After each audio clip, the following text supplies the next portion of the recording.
27 जनवरी 2026 भारतीय शेयर बाजार में पिछले शुक्रवार 23 जनवरी को जो हुआ वह साधारण गिरावट नहीं थी। यह एक ऐसा दिन था जिसने निवेशकों, कंपनियों और पूरे देश को हिलाकर रख दिया। बाजार खुलते ही माहौल में बेचैनी थी, लेकिन किसी को अंदाजा नहीं था कि कुछ ही घंटों में इतना बड़ा भूचाल आने वाला है। अडानी ग्रुप की सभी 10 लिस्टेड कंपनियों के शेयर ताश के पत्तों की तरह बिखर गए। हर सेकंड शेयरों की कीमतें गिरती जा रही थीं और निवेशकों के चेहरों पर चिंता साफ झलक रही थी।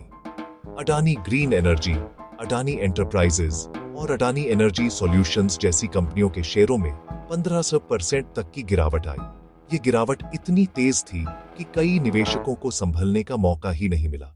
एक ही दिन में निवेशकों के 1.4 लाख करोड़ रुपए डूब गए। कई लोगों की सालों की कमाई और सपने चंद घंटों में मिट्टी में मिल गए।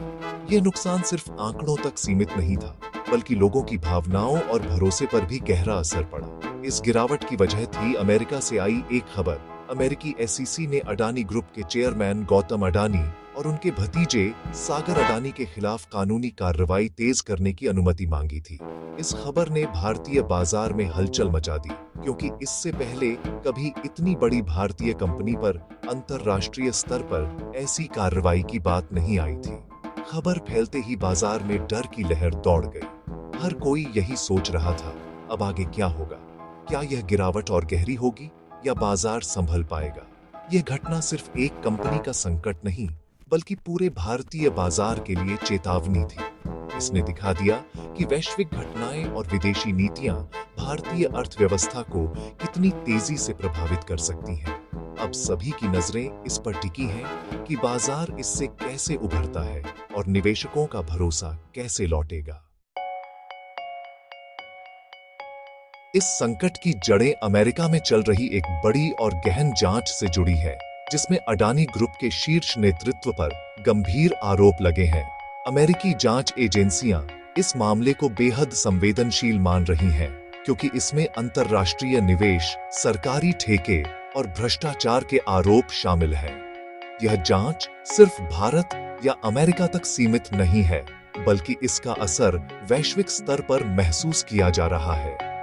जांच का मुख्य बिंदु यह है, क्या अडानी अधिकारियों ने भारत में बड़े एनर्जी प्रोजेक्ट्स के लिए सरकारी ठेके हासिल करने के मकसद से भारतीय अधिकारियों को रिश्वत दी?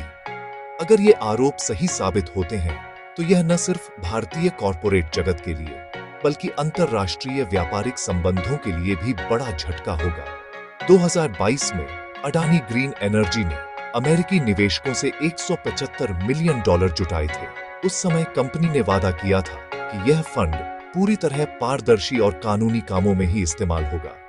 निवेशकों को भरोसा दिलाया गया था कि उनकी पूंजी सुरक्षित है और किसी भी गैर कानूनी गतिविधि में इसका इस्तेमाल नहीं किया जाएगा।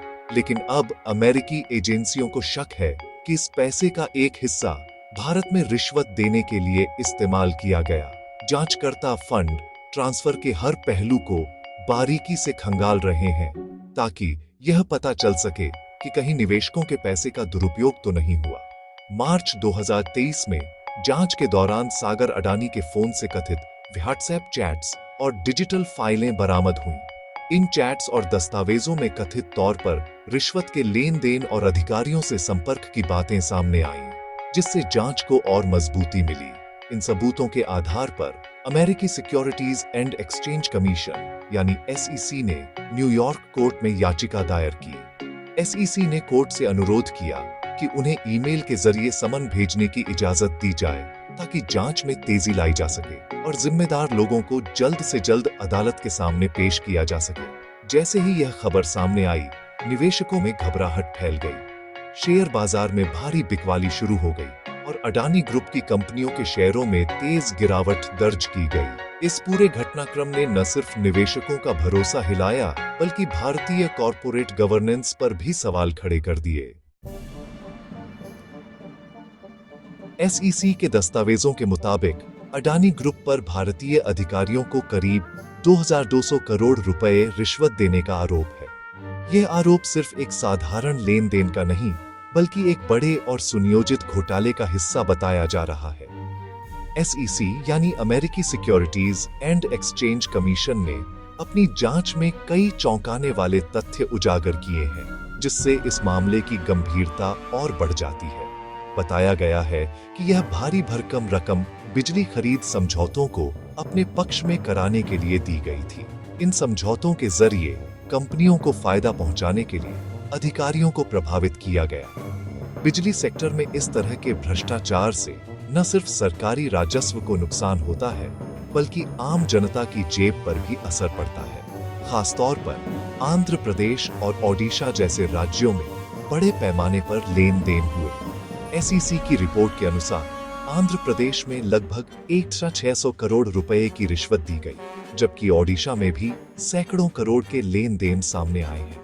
इन राज्यों में बिजली परियोजनाओं और सरकारी अधिकारियों के बीच गहरे संबंधों की बात भी सामने आई है। जांच के दौरान एज्योर पावर नाम की कंपनी का भी जिक्र हुआ, जिसके दस्तावेजों में इन रिश्वत के लेन देन का पूरा हिसाब किताब दर्ज था। इन दस्तावेजों में साफ दिखता है कि किस तरह से पैसों का ट्रांसफर किया गया और किन किन अधिकारियों को फायदा पहुंचाया गया। आरोप है कि इन भारी खर्चों को छुपाने के लिए कंपनियों ने डेवलपमेंट फीस या कंसल्टेंसी चार्ज जैसे नामों का इस्तेमाल किया। इस तरह के फर्जी खर्च दिखाकर असली मकसद को छुपाया गया, ताकि किसी को शक न हो और जांच एजेंसियों की नजर से बचा जा सके। SEC का कहना है कि अडानी ग्रुप ने न सिर्फ भारतीय अधिकारियों को रिश्वत दी, बल्कि अमेरिकी निवेशकों को भी गुमराह किया। निवेशकों को सही जानकारी न देकर उन्हें गलत आंकड़े और झूठे वादे दिखाए गए। इसी वजह से यह मामला सिर्फ भारत तक सीमित नहीं रहा, बल्कि अंतर्राष्ट्रीय स्तर पर भी चर्चा का विषय बन गया है। यही वजह है कि अमेरिकी नियामक इस केस को बेहद गंभीरता से ले रहा है। SEC की जांच जारी है और अगर आरोप साबित होते हैं तो अडानी ग्रुप को भारी जुर्माना और कानूनी कार्रवाई का सामना करना पड़ सकता है। इस पूरे मामले ने कॉर्पोरेट गवर्नेंस और पारदर्शिता पर भी बड़े सवाल खड़े कर दिए हैं। कानूनी लड़ाई अब भारत और अमेरिका की प्रक्रियाओं के बीच फंस गई है। SEC पिछले 1 साल से गौतम और सागर अडानी को समन भेजने की कोशिश कर रहा है, लेकिन भारत सरकार ने अनुरोध 2 बार प्रक्रियागत कारणों से खारिज कर दिया। इससे SEC ने न्यूयॉर्क कोर्ट में अपील की कि उन्हें ईमेल से समन भेजने की इजाजत मिले।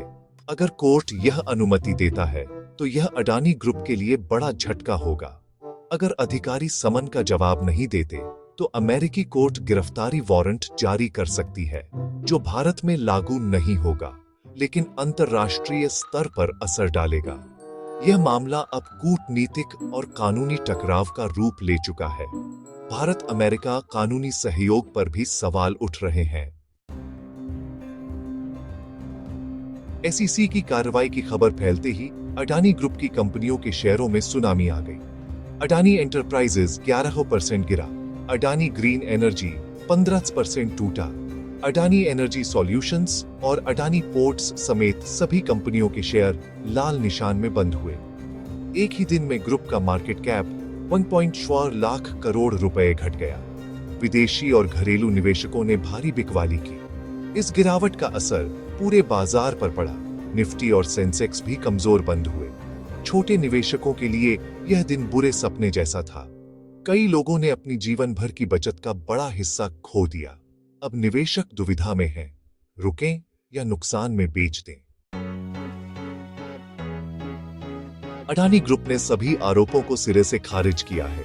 उनका कहना है कि ये आरोप बेबुनियाद है और उन्हें किसी अमेरिकी एजेंसी से कोई नोटिस नहीं मिला। ग्रुप ने कहा कि वे अपनी प्रतिष्ठा और हितधारकों की रक्षा के लिए सभी कानूनी उपाय अपनाएंगे। अगर ईमेल से समन आता है तो वे इसे अंतर्राष्ट्रीय कानून और भारतीय संप्रभुता के आधार पर चुनौती देंगे। ग्रुप का मानना है कि यह उन्हें बदनाम करने की कोशिश है, जैसा हिंडनबर्ग रिपोर्ट के समय हुआ था। उन्होंने निवेशकों को आश्वस्त किया कि कंपनी पारदर्शिता और गवर्नेंस के उच्च मानकों के साथ काम करती है। फिलहाल ग्रुप का पूरा ध्यान नुकसान नियंत्रित करने और निवेशकों का भरोसा बहाल करने पर है। अडानी ग्रुप के शेयरों में भारी गिरावट ने निवेशकों को मुश्किल में डाल दिया है। सबसे जरूरी है घबराहट में कोई फैसला न लें। पैनिक सेलिंग में अक्सर लोग अच्छे शेयर भी सस्ते में बेच देते हैं। खबरों पर नजर रखें, अफवाहों से बचें और अपनी रिसर्च करें। लंबी अवधि के निवेशकों को देखना चाहिए कि क्या कंपनी के फंडामेंटल्स पर स्थायी असर पड़ेगा। अगर आरोप सही साबित होते हैं तो असर गहरा हो सकता है। जोखिम का आकलन करें। नए निवेशकों को फिलहाल दूर रहना चाहिए। गिरते शेयर को पकड़ना खतरनाक है। निवेश का पहला नियम, पूंजी की सुरक्षा, मुनाफा बाद में। अडानी ग्रुप का संकट पूरे भारतीय कॉरपोरेट जगत के लिए बड़ा सबक है। पारदर्शिता और गवर्नेंस की अहमियत फिर सामने आई है। जब गवर्नेंस पर सवाल उठते हैं तो निवेशकों का भरोसा डगमगा जाता है, चाहे कंपनी कितनी भी बड़ी हो। अमेरिकी जांच ने पारदर्शिता की कमी और जटिल कॉरपोरेट स्ट्रक्चर की ओर इशारा किया है। यह घटना भारतीय नियामकों के लिए भी चुनौती है। सख्त और निष्पक्ष जांच जरूरी है। निवेशकों के लिए सबसे बड़ा सबक, विविधीकरण। कभी भी सारा पैसा एक ही कंपनी या सेक्टर में न लगाएं। संतुलित पोर्टफोलियो ही जोखिम से बचाता है। अडानी ग्रुप का संकट अब अमेरिकी अदालत के फैसले और जांच की दिशा पर टिका है। अगर ईमेल से समन की इजाजत मिलती है तो कानूनी दबाव बढ़ेगा। गिरफ्तारी वारंट और वैश्विक प्रतिबंध संभव हैं। दूसरी ओर कानूनी लड़ाई लंबी चल सकती है। अडानी ग्रुप निर्दोष साबित होता है तो वापसी संभव है, लेकिन अनिश्चितता बनी रहेगी। इस प्रकरण का असर भारतीय बाजार और अर्थव्यवस्था पर भी पड़ सकता है। अडानी ग्रुप इंफ्रास्ट्रक्चर का बड़ा स्तंभ है। विदेशी निवेशक भी सतर्क हो जाएंगे। निवेशकों के लिए सबसे जरूरी है सावधानी और धैर्य। यह घटना पारदर्शिता, जवाबदेही और नैतिक व्यापार का महत्व सिखाती है। आने वाले हफ्ते तय करेंगे कि अडानी ग्रुप डूबता है या और मजबूत बनकर उभरता है।